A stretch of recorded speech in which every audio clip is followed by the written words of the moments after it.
Uma boa tarde, pessoal do Colégio PGD. Então, aqui é o professor Luigi. Nós vamos trabalhar essa primeira semana com a filosofia dos sofistas. Então, um novo período da filosofia. Estávamos estudando o período cosmológico. No período cosmológico, os autores eles buscam um princípio fundamental para a vida, para conceituar tudo aquilo que existia naquela época. Então, o período cosmológico ele é um período também conhecido como período naturalista. E ele vai até o pensamento de Demócrito.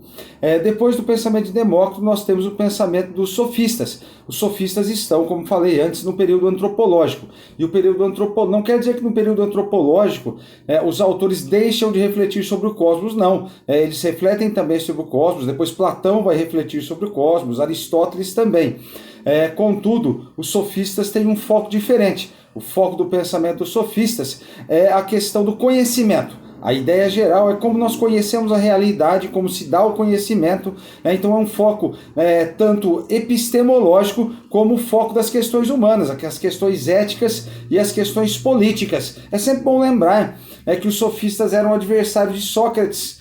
Sócrates depois vai criticar bastante o pensamento dos sofistas, assim como Platão e Aristóteles. Então, até o final da tradição filosófica socrático-platônica e aristotélica que se dá ali no final do período medieval, os sofistas basicamente serão esquecidos.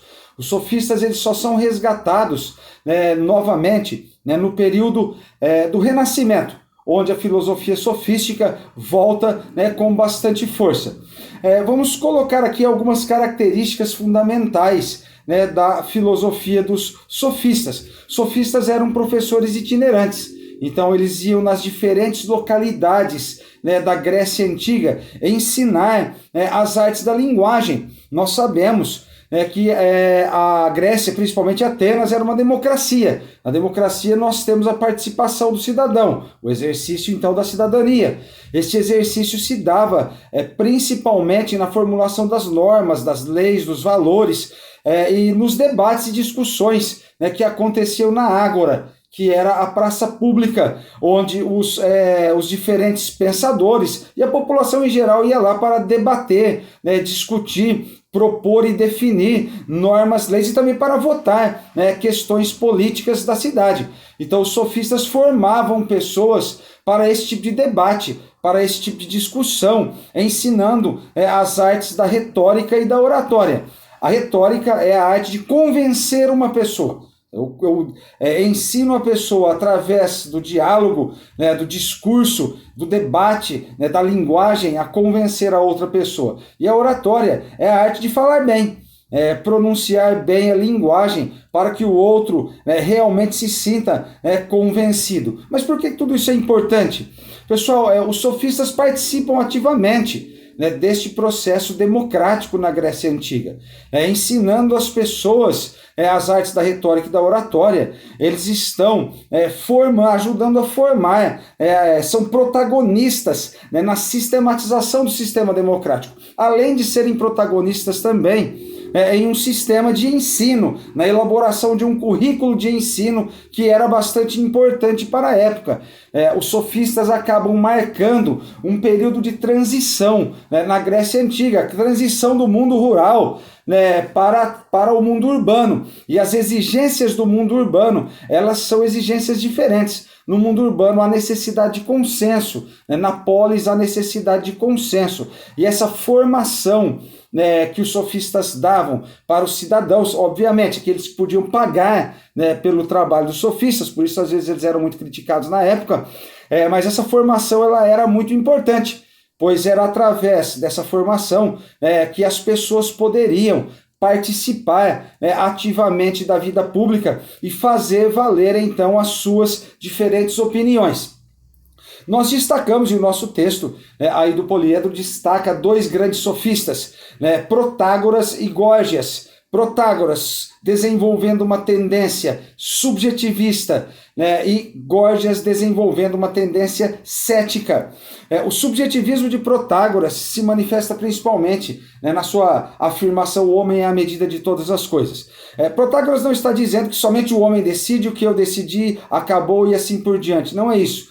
Não é um relativismo simples, mas ele está falando que qualquer verdade necessariamente deve passar pelo crivo humano. Não há verdade além, né, daquela que resulta da atividade humana. Em outras palavras, o Protágoras está defendendo que verdades resultam do debate, verdades resultam da discussão, verdades podem ser mudadas também a partir do debate, verdades podem ser mudadas a partir da discussão. Então, na verdade, ele está exaltando a capacidade humana de construção da verdade. Então, duas tendências: subjetivismo, que acaba culminando com um certo relativismo, mas não, né, com um relativismo total, ou o que nós chamamos de um relativismo inocente.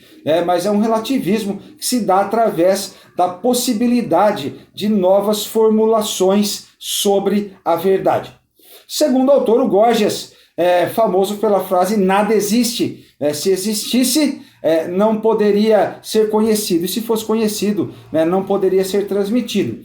O Górgias, com esta afirmação, ele está separando duas realidades que eram bastante comuns e muito unidas dentro da metafísica grega. A realidade entre o ser e o existir. O ser é uma realidade, a essência, ela pode ser uma realidade, a existência é outra. Na verdade, Górgias está questionando a possibilidade de existência da essência das coisas. Não existe uma essência, não podemos conhecer realidades que supostamente seriam essenciais. A tendência cética é uma tendência muito comum, inclusive na nossa sociedade. O que o Górgias está afirmando: olha, precisamos conhecer racionalmente as coisas, precisamos determinar a verdade, ou qualquer suposição de verdade ou proposta de verdade, através da racionalidade, e precisamos estabelecer caminhos para chegar ou para determinar aquilo que é verdadeiro ou aquilo que é falso. E se nós não conseguimos, então, afirmar uma verdade completa, é melhor suspender o juízo, é melhor suspender a afirmação sobre esta verdade. Outros autores depois, principalmente depois do Renascimento, também desenvolverão o ceticismo enquanto tendência filosófica de negação, da existência de supostas verdades essenciais. Então, os sofistas, eles são autores que vão valorizar a vida urbana, valorizar o debate, valorizar a discussão, valorizar a democracia e, ao mesmo tempo, questionar a existência de verdades absolutas ou de essências que estejam além da própria realidade humana, beleza?